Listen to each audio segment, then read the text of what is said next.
तो दोस्तों भाई लोगों कैसे हो यार। आज काफ़ी टाइम हो गया, मतलब 8 महीने हो गए। 8 महीने। लास्ट टाइम मैंने ब्लॉग बनाया था जब मैं अपने एक दोस्त के साथ नैना गाँव गया था।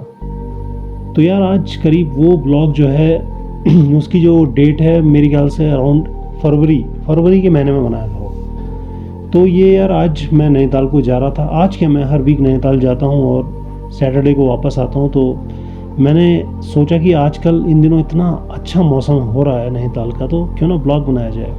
और ये देखिए बिच्छू घास है यहाँ पे, बाइक के बगल में मेरे बिच्छू घास है जिसको पहाड़ी में सिसौन बोला जाता है। और इसके काफ़ी ज़्यादा मेडिकल बेनिफिट्स भी बताए जाते हैं।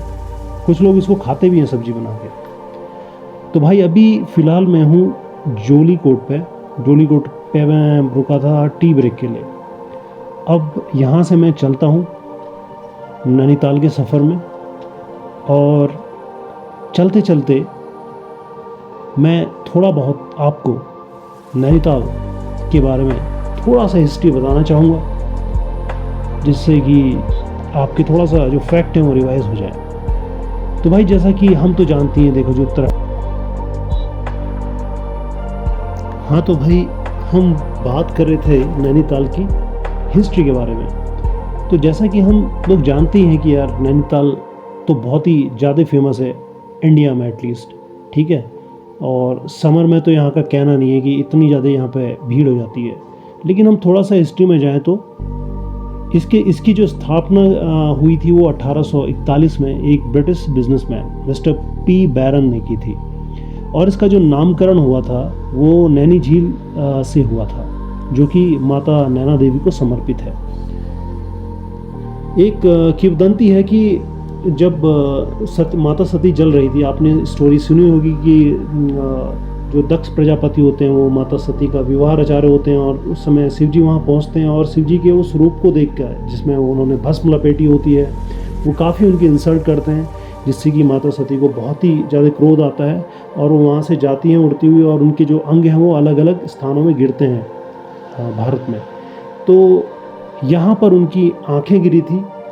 तो वहीं से नैना का मतलब होता है नेत्र, आँखें, ठीक है। तो वहीं से ये जो क्षेत्र है वो पवित्र बन गया। और उसके बाद ब्रिटिश काल के दौरान नैनीताल को ग्रीष्मकालीन राजधानी बनाया गया। और यह एजुकेशन और एडमिनिस्ट्रेटिव जो एक्टिविटीज़ है उनका केंद्र बना रहा। यहाँ की औपनिवेशिक वास्तुकला, हरियाली और झीलें आज भी आकर्षण का मुख्य केंद्र हैं। और आज जो उत्तराखंड के प्रमुख पर्यटन स्थल है नैनीताल में से टॉप में बोल सकते हैं कि आता है, और इंडिया में भी। तो ये तो भाई थी थोड़ी सी हिस्ट्री।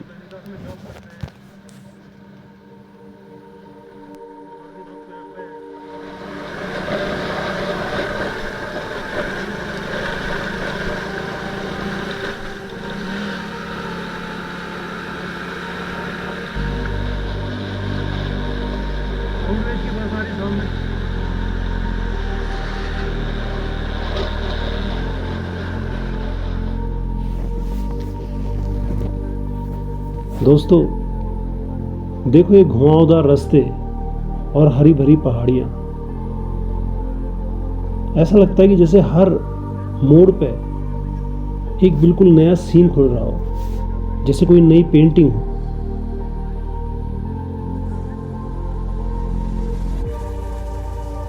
ये रास्ता दोस्तों ना सिर्फ आपको नैनीताल ले जाता है, बल्कि मन को बहुत हल्का कर देता है।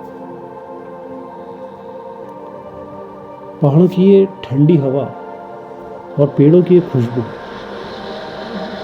ऐसा लगता है कि जैसे प्रकृति हर तनाव को धीरे धीरे दूर कर रही है। मोड़ों पर और इन टेढ़े मेढ़े रास्तों पर बाइक चलाना अपने आप में मुझे लगता है कि एक मेडिटेशन जैसा है। इससे अच्छी थेरेपी मिलना मुश्किल है। नेचर खुद अपने आप एक थेरेपी बन जाती है आपके लिए।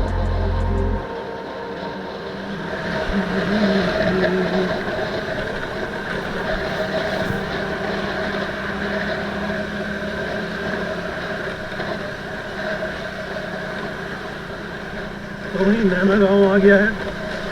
एक बार मैंने बहुत पहले 7-8 महीने पहले वीडियो डाला था नैना गाँव में, जो शिकार भात है, ये देखिए सामने चंदन अभी इच्छा हो।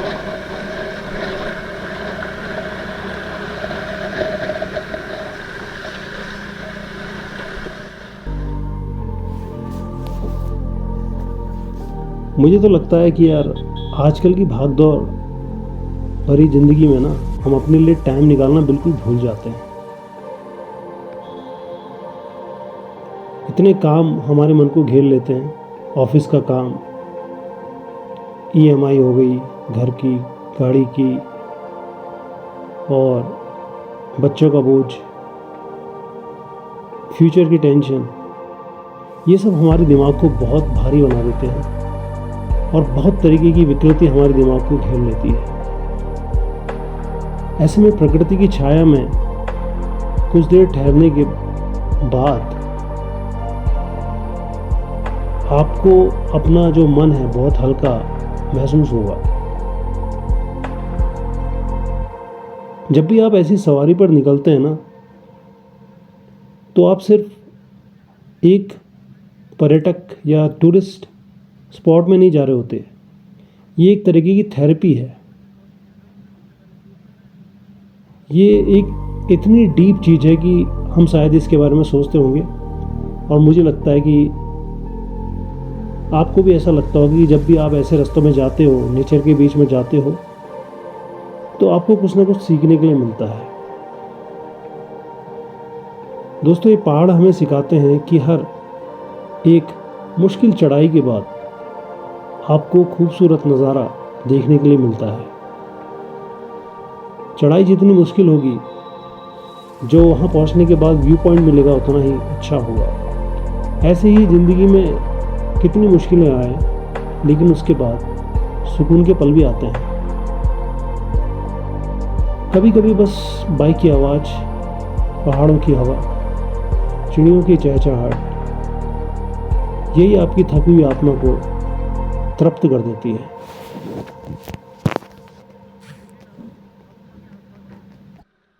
भाई साहब, ऐसे ही ऐसा गजब मौसम है। तभी तो इस बार मैंने सोचा कैमरा लेके आता हूँ और यहाँ पे शूट करता हूँ, क्योंकि उसको डिस्क्राइब नहीं कर सकते वर्ड्स में।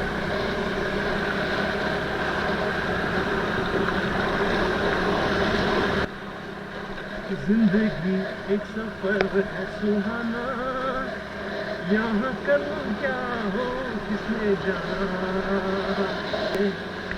आते हैं सब हंसता हुआ जो जाएगा,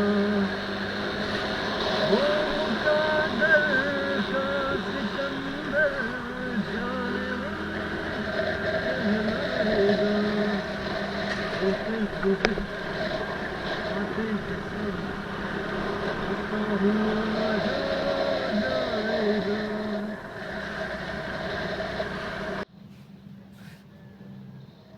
भाई, यहाँ पे रुक के कुछ पल बिताना, सांसों में बिल्कुल ताज़ी हवा भर लेना, इससे अच्छा थेरेपी और क्या हो सकता है।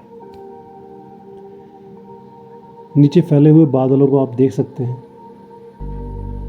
नेचर कितना विशाल है यार, और हमारी परेशानियाँ कितनी छोटी हैं, ऐसा अनुभव होता है हमको। मैंने ऐसा अनुभव एक जगह और करा है।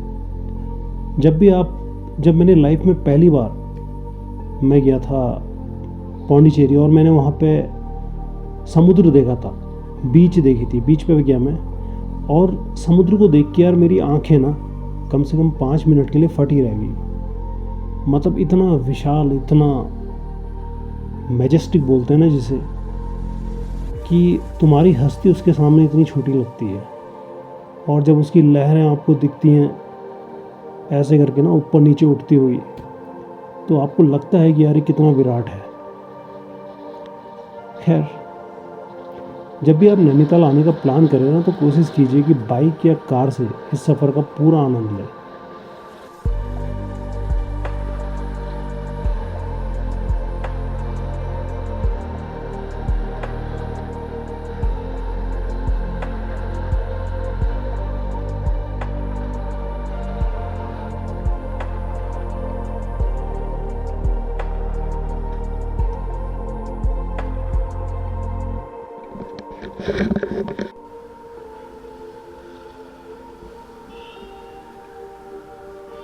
है नज़ारा देखो।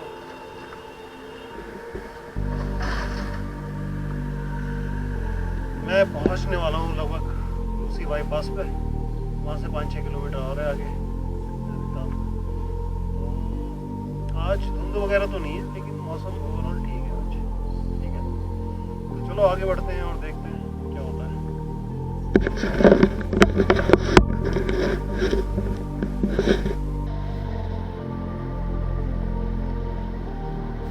भाई ऐसी जर्नी है ना, हमें याद दिलाती है कि लाइफ में सिर्फ काम और जिम्मेदारी नहीं है, बाकी भी चीज़ें हैं। हमें खुद के लिए भी, अपनी खुशी के लिए भी टाइम निकालना चाहिए। स्ट्रेस को कम करने के लिए आपको बहुत ज़्यादा महंगी छुट्टियाँ या बहुत ज़्यादा रिसोर्सेज की ज़रूरत नहीं होती है। आपको कहीं थाईलैंड या कहीं यूरोप की ट्रिप में जाने की आवश्यकता नहीं है। बस आपको चाहिए एक छोटी सी राइड, और नेचर के बीच में बिताए हुए कुछ घंटे ही काफ़ी हैं आपके लिए। अगर आपको भी कभी भारीपन लगे तो बस अपनी बाइक उठाइए और किसी हरी भरी राह पर निकल पड़िए। आप पाएंगे कि प्रकृति ही सबसे अच्छा डॉक्टर है। ऐसा मेरा अनुभव है, और आशा करता हूँ कि आपको भी ये चीज़ फील होगी।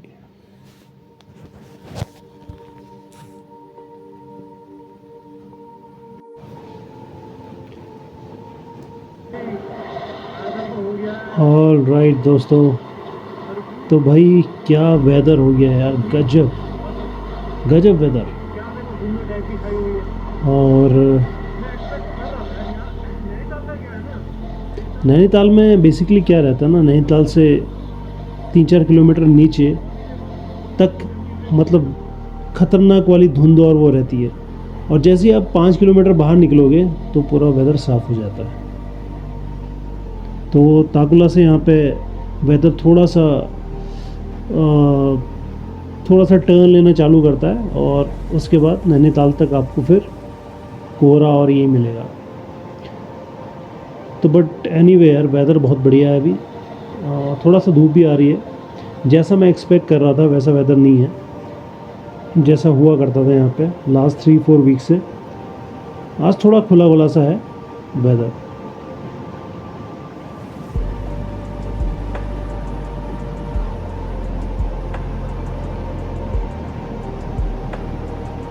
तो देखिए ये मंदिर आ चुका है यहाँ पे अपना। नैनीताल यहाँ से 3-4 किलोमीटर होगा मुझे लगता है। ये वाला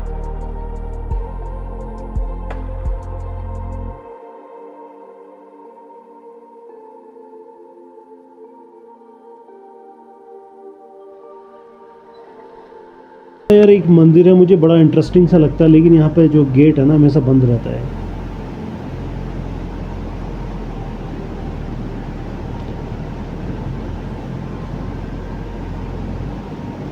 ये देखिए भाई, ऊपर देखो क्या धुंध लगी हुई है। नीचे धूप है और ऊपर धुंध लगी हुई है। तो एक अच्छी चीज़ ये है कि थोड़ा सा ट्रैफिक कम है अभी, और क्योंकि मंडे है तो ट्रैफिक कम ही रहता है, और वीकेंड में काफ़ी ज़्यादा ट्रैफिक रहता है। और ये हमारा हनुमानगढ़ी वाला जो है बैंड आ चुका है। तो हनुमानगढ़ी का बैंड आ गया मतलब हम नैनीताल में लगभग पहुंच गए। तो यहाँ से मुश्किल से 2-2.5-3 किलोमीटर दूर नैनीताल पड़ता है।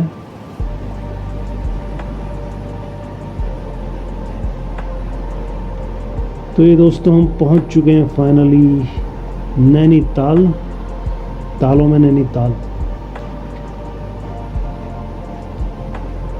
तो ये है भाई, पहुंच गए। और तो यही है, तो मैं थोड़ा सा मैं उतर के झील वगैरह के आसपास दिखाऊंगा कि कैसा वेदर हो रखा है। उसके बाद फिर ऊपर को चलेंगे अपन लोग।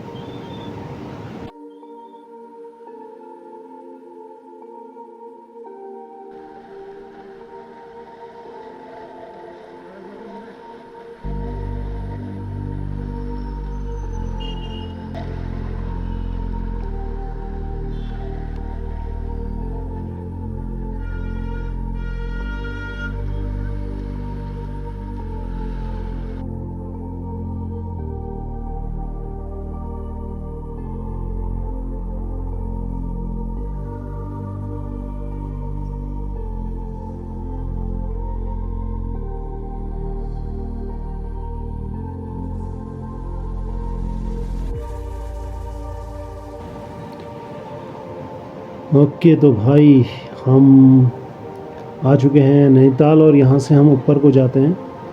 तो हम ऊपर को सीधे जाएंगे राजभवन वाली जो रोड है उसमें।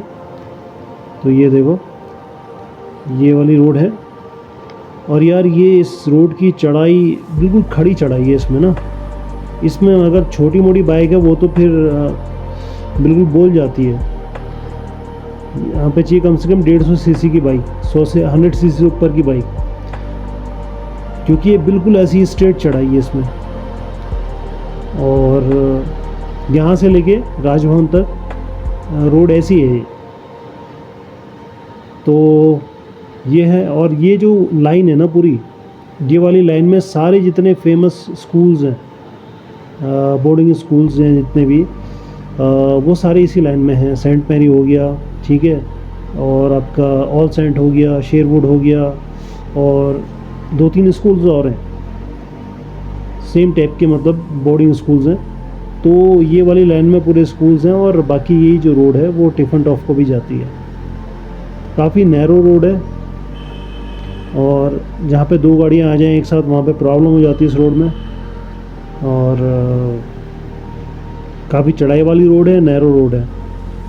तो भाई ये आ गया अपना राजभवन वाला इलाका, और यहाँ से हम राइट में कट जाएंगे सीधे शेरवुड वाली रोड की तरफ।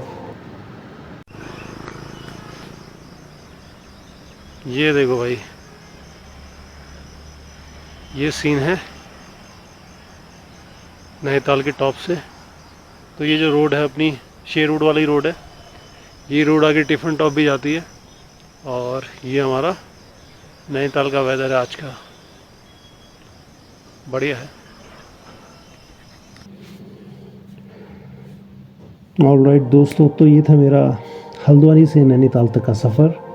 उम्मीद करता हूँ कि आपने इस खूबसूरत रास्ते और मेरी बातें दोनों का आनंद लिया होगा, और आशा करता हूँ कि आपका आने वाला टाइम बहुत बढ़िया हो। भगवान आपको सुख, समृद्धि और क्या बोलते हैं, आनंद, तीनों की भरपूर मात्रा में प्राप्ति करवाए। बाकी यार लाइफ को एंजॉय करो और अपने लिए टाइम निकालो और घूमो, ठीक है। फिर मिलते हैं। आई डोंट नो कि नेक्स्ट वाला कब डालूँगा वीडियो, बट जब भी डालूँगा तब देखी जाएगी यार, ठीक है। Okay bye.